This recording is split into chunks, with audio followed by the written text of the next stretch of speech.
Ba't di ka pa umaalis?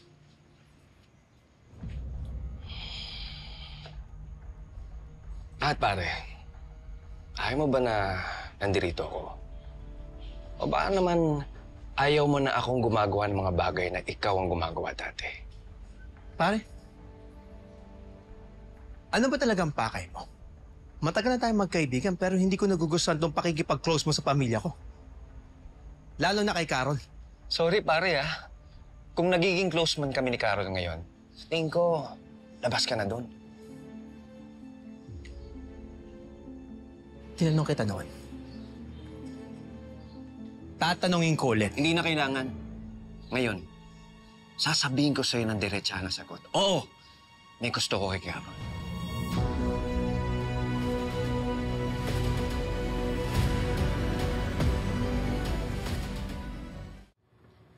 Alam mo, hindi ko lubos maisip na lumuhod si Wilfred sa harap mo. Pero kasi, hindi naman din napipilit ang pagpapatawad. Naku, Manang, malay ho ba natin kung sincere yun? Malay natin kung acting-acting lang pala. Alam mo, ramdam ko naman na sincere siya, Fern.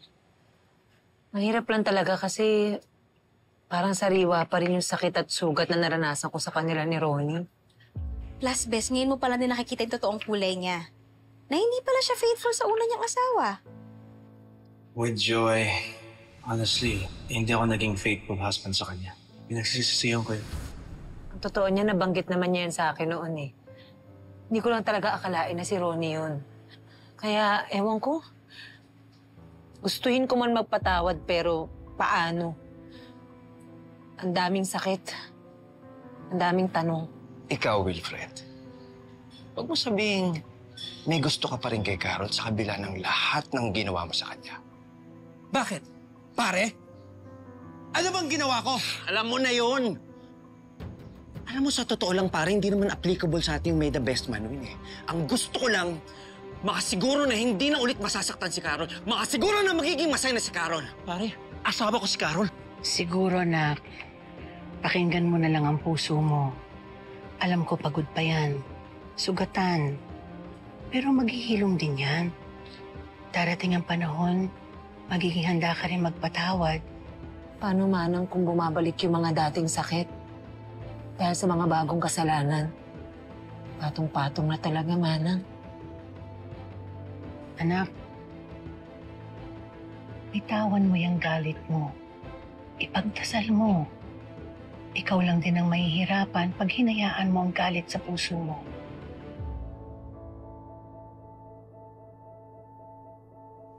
Di na ngayon. Di ba ikaw pa ngayon nag-file ng case? Gago ka! Gago! Walang yakat na rin! Sige!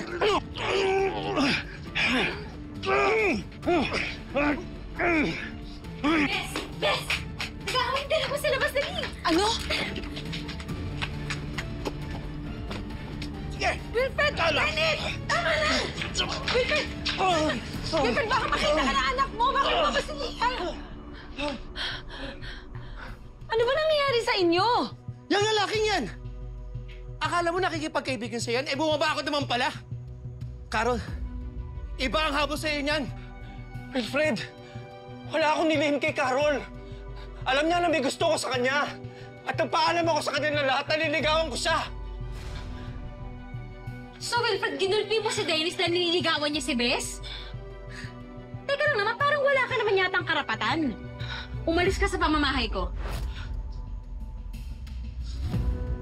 Wilfred, umalis ka na lang.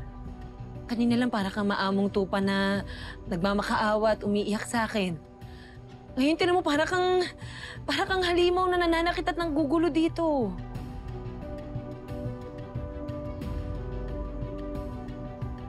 Carol, I'm just protecting you from this man. Di na kailangan. Maayos ang pakikitungo niya sa akin. Hindi katulad ng ginawa mo.